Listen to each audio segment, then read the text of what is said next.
தியானம் 8. ஆத்தும நேசரின் மார்பு.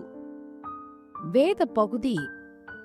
அவருடைய சீடரில் இயேசுவுக்கு அன்பானவனாயிருந்த ஒருவன் இயேசுவின் மார்பிலே சாய்ந்து கொண்டிருந்தான். யாரை குறித்து சொல்லுகிறார் என்று விசாரிக்கும்படி சீமோன் பேதுரு அவனுக்கு சைகை காட்டினான். அப்பொழுது அவன் இயேசுவின் மார்பிலே சாய்ந்து கொண்டு, ஆண்டவரே, அவன் யார் என்றான். போதனை. இரட்சகரின் மார்பை பற்றி ஒரே ஒரு குறிப்பை மாத்திரம் யோவான் சுவிசேஷத்தில் பார்க்கிறோம். அதாவது, இயேசுவுக்கு அன்பாயிருந்த சீடன் ஒருவன் அவருடைய மார்பிலே சாய்ந்து கொண்டிருந்தான். 12 சீடரிலும் இயேசுவை அதிகமாய் நேசித்தது பரிசுத்த பேதுரு என்று விளங்குகிறது. ஆனால் இயேசு அதிகமாய் நேசித்தது பரிசுத்த யோவான் என்று விளங்குகிறது. இயேசுவை அன்பு கூறுவதிலும் இயேசுவால் அன்பு கூறப்படுவதே மேன்மை. இயேசுவில் அன்பு கூறுவது பக்தரின் கடமை. இயேசுவால் அன்பு கூறப்படுவதோ கர்த்தரின் கிருபை அல்லது பாக்கியம். நமது இரட்சகரின் மார்பு அவருடைய அன்பர் தூங்கும் கட்டிலாய் அல்லது சாயும் திண்டு தலையணையாய் இருக்கிறது. சாய்ந்து கொண்டிருந்தான் என்ற வார்த்தை சாய்மானத்தின் உறுதியையும் சாய்ந்திருந்தவனுடைய தாராளத்தையும் காட்டுகிறது. யோவான் இயேசுவின் மார்பில் சாய்ந்து கொண்டிருந்த நேரத்திலேயே 12 சீஷரில் ஒருவனாகிய யூதாஸ் தன் பணப்பையிலும் பண ஆசையிலும் சாய்ந்து கொண்டிருந்தான் என்னலாம். இயேசுவின் மார்பில் சாய்ந்தவன் இன்னான் என்று அறிகிறோமே அன்றி இயேசு சாய்ந்த மார்பு இன்னான் என்று அறிய ஏதுவில்லை. இது சற்று விசனம்தான். அவர் சாய இடமில்லாதவராயிருந்தார். தியானிப்போமா? ஆத்துமாவே, இம்மட்டும் நீ இயேசுவின் பாதத்தையும் காலையும் முழங்காலையும் வயிற்றையும் நோக்கி தியானித்தாய். இப்போது உன் கண்களை சற்றே நிமிர்த்தி அவருடைய திரு மார்பை நோக்கி தியானம் பண்ணு. பரிசுத்த யோவான் வெகு நேரமாய் இயேசுவின் மார்பில் சாய்ந்து கொண்டிருக்கிறார். மார்பு நோகிறது, எழுந்திரு என்று அவர் சொல்லவில்லை. நீ சற்றே விலகி வேறொருவனுக்கு இடங்கொடு என்று அவர் சொல்லவும் இல்லை. அந்த 12 பேர் சாய்ந்தாலும் உலகம் முழுவதும் சாய்ந்தாலும் அவர் மார்பில் இன்னும் இடமுண்டே. மற்ற சீடர் பரிசுத்த யோவான் போல் சாய்ந்து கொள்ளாதது தப்பிதமே அன்றி யோவான் அப்போஸ்தலன் சாய்ந்து கொண்டிருந்தது தப்பிதம் அல்ல.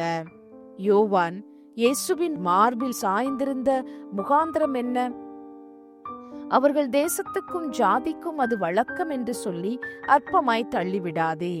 சாய்ந்திருந்தவனை கேட்டால் சாய்ந்த முகாந்திரத்தின் ஞானத்தை அறியலாம். நல்லது, கேட்போம். யோவானே, செபெதேயுவின் மகனே, இடிமுழக்கத்தின் புத்திரனே, நீ ஏன் ஆத்தும நேசரின் மார்பில் சாய்ந்தாய்? உன் பெருமையா, ஆணவமா? ஏன் சாய்ந்தாய்? தலை நோவா, காய்ச்சலா? சற்றே சொல்லு. 12 இளையவனாகிய நீ உன் வாலிப சேஷ்டையை காட்டினாயோ? அல்லது நீ தாபோரில் கிறிஸ்துவின் மகிமையை கண்டு கொண்டதால் அப்புறம் அவரை அலட்சியமாய் எண்ணிவிட்டாயோ? ஏன் சாய்ந்தாய்? இயேசு தம்மை காட்டிக் கொடுப்பவனை குறித்து ஜாடையாய் பேசின போது பேதுரு உனக்கு சைகை காட்டி யாரை குறித்து சொல்லுகிறார் விசாரி என்று சொன்னானே. அந்த ஆத்திரமும் துக்கமுமான சமயத்திலும் கூட நீ சாய்ந்திருந்த மார்பில் சாய்ந்தபடியே இருந்து கொண்டு, ஆண்டவரே, அவன் யார் என்று கேட்கிறாயே. இவ்வளவு தாராளத்துக்கு முகாந்திரம் என்ன? இதன் அந்தரங்கம் என்ன? யோவானுடைய உத்தரவு, அது என் ஆணவமும் அல்ல, அலட்சியமும் அல்ல. நான் சாய்ந்ததற்கு 2 முகாந்திரங்கள் உண்டு. முதலாவது, என் ஆத்தும நேசர் என் பேரில் வைத்த அன்பும். இரண்டாவது, நான் என் ஆத்தும நேசரின் பேரில் வைத்த அன்பும் தான் முகாந்திரம் என்று புவனகேசின் மகன் இடிமுழக்கமாய் சொல்லும் உத்தரவு இதோ என் மனதில் தொனிக்கிறது. யூத பிரதான ஆசாரியனுடைய மார்பு 12 கோத்திரங்களையும் குறிக்கும் 12 ரத்தனங்களால் அலங்கரிக்கப்பட்டது. ஆத்துமநேசரின் மார்போ சீனாயின் 10 கட்டளைகளும் இயேசுவின் 2 கட்டளைகளுமாக 12ஐயும் மீறின எல்லா பாவிகளையும் ரட்சிப்போம் என்று வெளிப்படுத்தும்படி அன்பு என்னும் ஒரே வைரமுள்ள பதக்கமாய் துலங்குகிறது. முன்னொரு காலத்தில் இந்த மார்பில் நீதி என்னும் ஒரே கல் வைக்கப்பட்ட பதக்கம் தொங்கினது. இப்பொழுதோ அது எடுக்கப்பட்டு அன்பு என்னும் வைரம் பதிக்கப்பட்ட பதக்கமுடையதாய் விளங்குகிறது. சகல பாவிகளுக்கும் அங்கே இடம் உண்டு. அதில் சாய்ந்து கொள்ளுகிறவர்களுக்கெல்லாம் நீதி, விசுவாசம், அன்பு ஆகிய 3 மார்க்கவசங்கள் அகப்படும். நானும் அதில் சாய்வேனாக. விசுவாசத்தால் சாய்வோமா? என் ஆத்துமநேசரே, உமது மகத்துவ மார்பை அடியேனுக்கு சற்றே தாரும். நான் ஒரு பாவி, என்னில் தயவாய் அன்பு கூறும். நானும் உம்மில் அன்பு கூறுகிறேன். என் ஆண்டவர் தமது மார்பில் நான் சாயும்படி சம்மதிக்கிறார். ஐயோ யோவான் அப்போஸ்தலனே, நீர் சற்றே ஒதுங்கி எனக்கு நடுமார்பில் சாய இடங்கொடும். நான் உம்மிலும் நோயாளி, உம்மிலும் பலவீனன், உம்மிலும் களைத்து போனவன். என் நோவு குணமாகவும் என் பலவீனம் தீரவும் களைப்பு ஆறவும் என் ஆத்துமநேசரின் மார்பில் இதோ சாய்கிறேன்.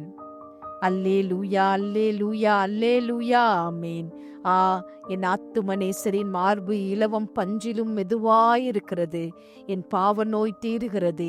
பாவ ஆயாசமும் மயக்கமும் தெளிகின்றன. பலவீனம் தொலைகிறது. நான் இங்கேயே இருப்பேன். இவ்விடத்தில் இருப்பது என் ஆத்துமாவுக்கு நலமென்று கண்டுபிடித்திருக்கிறேன். இங்கே பரமானந்தம் பெருகுகிறது. பரம எண்ணங்கள் எழும்புகின்றன. நான் இந்த இடத்தை விடேன்.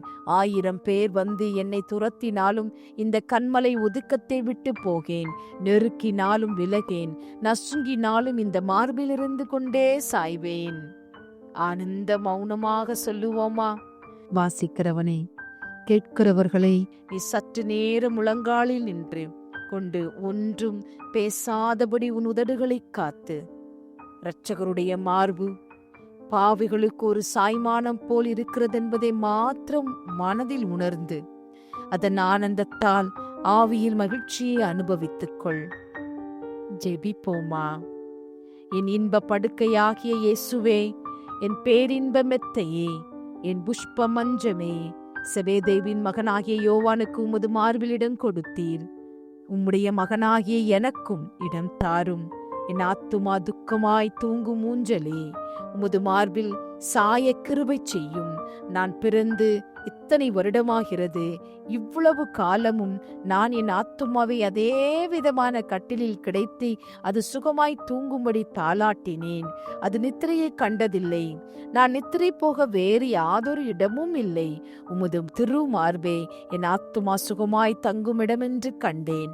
அதில் தலை சாய்த்து இளைப்பாரி அதிலிருந்து சுரந்து வரும் பாவம் மன்னிப்பு, இருதய சமாதானம், சந்தோஷம் என்னும் அமிர்தத்தை உண்ண அடியானுக்கு அருள் புரியும்.